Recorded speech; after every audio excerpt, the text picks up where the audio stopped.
If y'all want more NFL playoff previews, go ahead and hit that big red button that says subscribe. You see it underneath the video. You see it? Click it. That way you don't miss any videos here. And make sure you also turn on those notifications. Tom and I, Harrison Graham, we're all keeping you covered here at Chat Sports.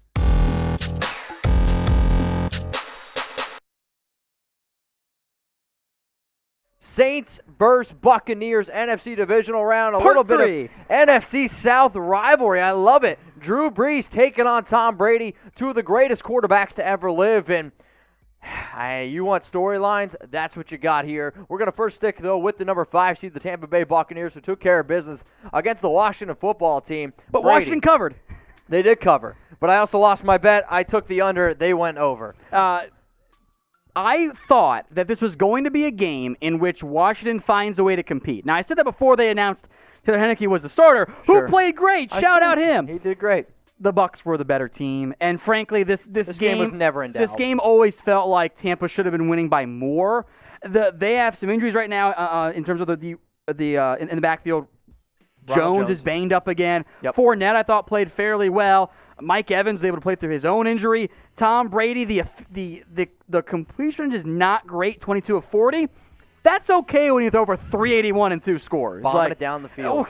They adapted the offense a little bit, I guess. So I liked enough of what I saw from Tampa going on the road. Now, of course, they face a outright better football team. Not only that, a Saints football team that's built to stop the downward passing game of a team like the Tampa Bay Buccaneers. So you took care of business against the Bears, which we all expected. The Bears just simply don't trust their offense. They don't trust Mitchell Trubisky. They couldn't move the ball. And that was the other thing. I mean, I felt bad for David Montgomery. It almost looked like there was 12 guys in the box half of his runs, and that's just the way it was. But for the Saints, this is a team that also needs to be better in the first half, especially because I'm sitting there, I'm watching that game, and I'm like, okay, here's where the Saints are going to take advantage. Here's where the Saints are going to take advantage. They let the Bears hang around for way too long, and if they do that against the Bucs, they're going to lose. The scoreboard would have looked better if Brees had actually extended the ball across the goal line late, and the Bears had that late touchdown that was absolutely meaningless. This game was 7-3 for most of the first half. The Saints' offense, they were really great the previous 2 games. They've apparently calmed down a little bit here. 2 notes I want to make. Shout out Chauncey Gardner-Johnson, the greatest troll in NFL history, has gotten 2 different Bears receivers ejected. Yep. We stand. There's no other way to describe it. The Nick broadcast, by the way, was hilarious. I absolutely enjoyed it. Yeah, I'm going to hard pass on the meme broadcast was great. What, you don't love SpongeBob in the field goals? I love SpongeBob, but the field goals, the slime I could do without. Was awesome. No, I will say this, though. The F-bomb that was dropped on Nickelodeon. It's an all-time moment. The first F-bomb ever dropped on Nickelodeon. Yeah, that's what's up. So here's the betting odds in this game. You got the Buccaneers, Saints, the over-under, 52 points. The Saints, they're favored by 3. That's a tough one to be able to figure out where I'm going to be able to put my money. I'll tell you what, though, I do probably end up going with the Saints over-under. I'm probably going to take the under because I know when we talk about the Saints, we normally talk about Brees. We talk about the offense. They're winning games because of Alvin Kamara and because their defense is playing. Their defense has really stepped up. They kind of did this in previous years, too, where first month they're like, and then they get going. I do want to make a note here. Something's kind of got to give at some level. Okay. The Saints have been cursed in the playoffs. Like there's no other way to look at it. They have been outright cursed between bad official calls and Minneapolis miracles, just absurd. But they've also won 2 in a row against the Bucs. Yep. So it's very difficult to win 3 games against the same opponent. So something I guess has to give here. Does the curse continue, or do they keep beating the Bucs? Like I think this one. I am really intrigued by Tampa with an upset here. So if you're going to go with the Buccaneers, type B for Buccaneers. If you're going to go with Saints, type S for Saints. This is going to be the pinned comment on today's Saints versus Buccaneers preview. So go down in the comments section and let us know who you got, B for Buccaneers or S for Saints. Let's talk now about Tom Brady, who his stats this year, they were incredible. And for a 43-year-old quarterback to put up 40 touchdowns, 4,633 yards, originally, I worried about the Bruce Arians fit. He proved me wrong. Then I worried about the whole fit with Antonio Brown. Those first few games, it was slow. And now AB has really picked it up. Chris Godwin, Mike Evans, AB, Gronk. I mean, this offense can attack you in so many different ways. But Brady, he still got it, man. I mean, Brady was so much better than Jameis Winston. So and I know that bar's a little bit low, But that was what was separating the Bucs from being where they are now. It was the play of the quarterback. And Brady's put up better numbers, and the QBR, I think, is actually a little bit more indicative of just how good he's been. He's been really good.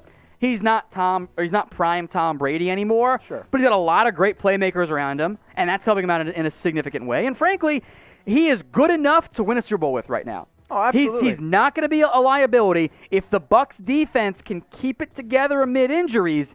And that secondary makes a damn play because they didn't make any against Washington. One thing frankly. that I think gets undersold a lot of times in playoffs is, we saw last year with a quarterback like Josh Allen. Got a little bit shaky. And I think when you have a quarterback that's in the huddle that gets nervous, experience, that actually gets your entire team nervous.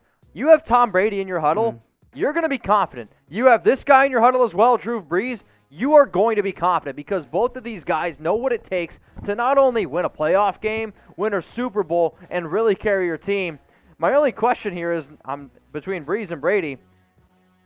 If Brees retires, then Brady's going to have the record. I think that both of these guys are going to go for the most yards, passing touchdowns record. That's just never going to end. I think Brees is looking at the end here. He's closer to the end than Brady. Yes.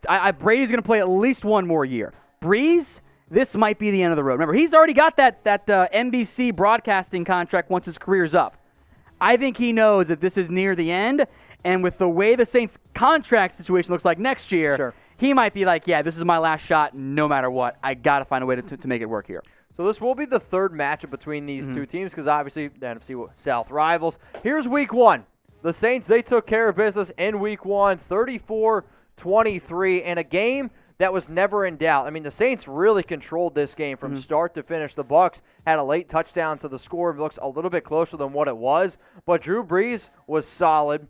Latavius Murray, did some damage as well. I believe also Alvin Kamara had a few touchdowns in this one. But they really found out a way to make Tom Brady turn over the football. And if you want to beat Brady, you got to get after him. That's been the theme of both of these previous matches between the Saints and the Buccaneers. Tom Brady, 5 interceptions in those 2 games. I also want to kind of put that in context. Remember, we showed those Tom Brady stats earlier.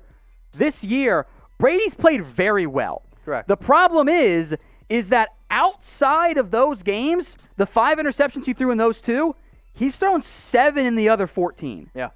That's a significant difference. So the Saints have had Tom Brady's number. There's a real chance that changes. That's an important note to make. Oh, absolutely. I mean, when you think about the Saints, the way that they're able to stop the deep passing game, that's how Bruce Arians' offense clicks.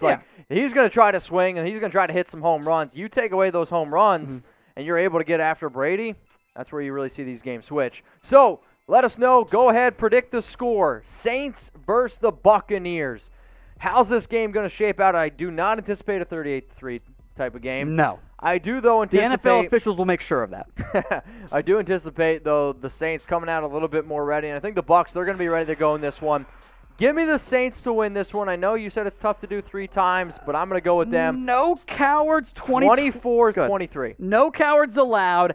Give me 28-24 Bucs. Okay. Upset. Guys, go ahead, get your predictions in. Saints versus Bucs.